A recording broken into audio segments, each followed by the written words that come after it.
Hello guys. তো আজকে অনেক দিন পরে আমি কেক বানাচ্ছি, ওই তোমার বাটারস্কচ কেক। তো আগে অনেকবার কেক বানিয়েছি, তো তারপরে না বানানোই হয়নি, কেক সেলও করেছি আমি। তো যাই হোক, তো আজকে কেক বানাবো। হ্যাঁ, রেসিপিটা শেয়ার আমি পরে করে দেবো একদিন। তো দেখো কিভাবে কেক বানাচ্ছি। তো ফার্স্টে আমি এটাতে একটু বাটার লাগিয়ে নেব। ঠিক আও মা গো, কি গরম! ঠিক এমন এমন করে, এটা খুব গরম আছে। যাই হোক, ফার্স্ট আমি 1 কাপ ময়দা দিয়ে দিলাম। তো তারপরে আমি বেকিং সোডা দিয়ে দিচ্ছি, তারপরে আমি বেকিং পাউডার দিয়ে দিলাম, তারপরে আমি সুগার দিয়ে দিলাম। তো তো এরপরে কনডেন্স মিল্ক দিতে হতো, আমি ভিডিওতে দেখাতে ভুলে গেছি। তো তারপরে তোমরা একটু জল অ্যাড করে নেবে, যেরকম মাপে, জাস্ট এইরকম হবে। আর কিছুটা বাটারস্কচ এসেন্স দিয়ে দেবে।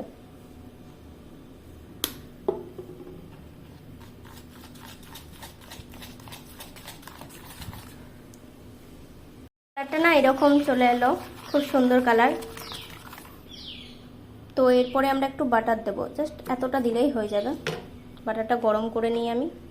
তো এরপরে আমি বাটারটা গরম করে এখানে দিয়ে দিলাম। তারপর এরকম করে তোমরা জাস্ট ফাটবে। তো এরকম করে ফাটতেই থাকবে বেশ কিছুক্ষণ। আমি ঘেমে গেলাম, প্রচণ্ড গরম।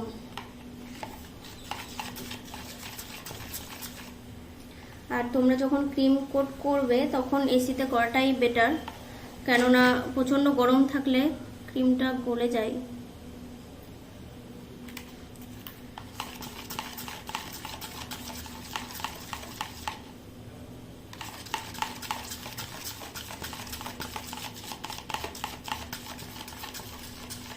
তো এরপর দেখাচ্ছি আমি কি করছি। যে বাটিটাই বাটারটা লাগিয়েছিলাম, তো এটাকে ঢেলে দেবে। তো আজকের কেকটা আমি প্রেসার কুকারে করব। তো প্রেসার কুকারে তোমরা নুন নিয়ে নেবে, বালিও দিতে পারো, তোমাদের চয়েস। তো তোমরা সিটিটাকে খুলে নেবে, তারপর ঠিক এটাকে এমন করে বসাতে হবে। হ্যাঁ, তো আমার কোনো কারণের জন্য প্রেসার কুকারে করছি না, আমি ননস্টিক কড়াই করছি। বিকজ তোমার প্রেসার কুকারটা আমার বাটির চেয়ে ছোটো একটু, তো ঢুকছে না, তো সেই জন্য আমাকে কড়াই করতে হলো। তো তোমরা জাস্ট 45 মিনিট কড়াইয়ে করে নেবে, হয়ে যাবে।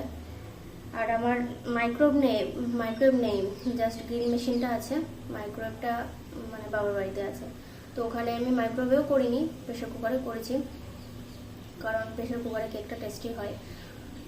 তো দেখি অ্যাটলিস্ট কি হয়। আমি কড়াই ফার্স্ট টাইম করছি, আমি প্রেসার কুকারে করেছি। তো আমি এটা কড়াইয়ে বসিয়ে দিলাম, দেখি কি হয়।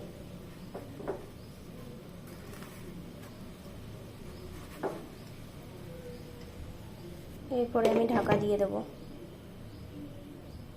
কেকটা হয়ে যাওয়ার পরে তোমাদেরকে দেখাবো যে কীরকম হলো। তো গাইস, আমি স্নান করে চলে এলাম, কারণ কেকটা তোমার ওই 45 মিনিট লাগবে বলে। তো আমার কেকটা রেডি। তো কেকটা হয়ে গেছে কিনা জাস্ট একটা এরকম চামচ নেবে বা কোনো একটা স্টিক নেবে, দেন কেকের মধ্যে দেবে। তো এরকম যদি ফ্রেশ চলে আসে তাহলে কোনো প্রবলেম নেই, আর ধরো যদি লেগে লেগে যায় তাহলে কেকটা হয়নি। তো দেখাই আমার কেকটা তোমাদেরকে। তো দেখো আমার কেক রেডি। তো দেখো আমার কেক রেডি হয়ে গেছে।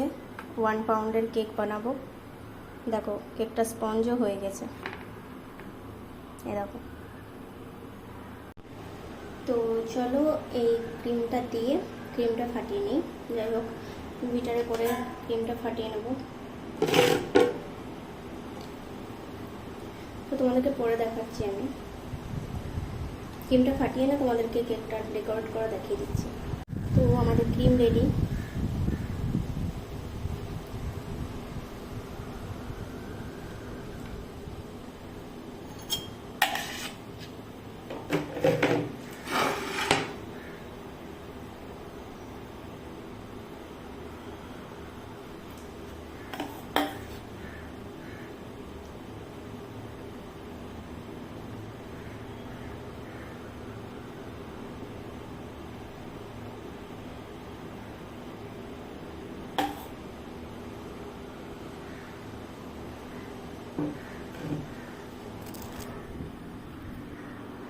তো দেখো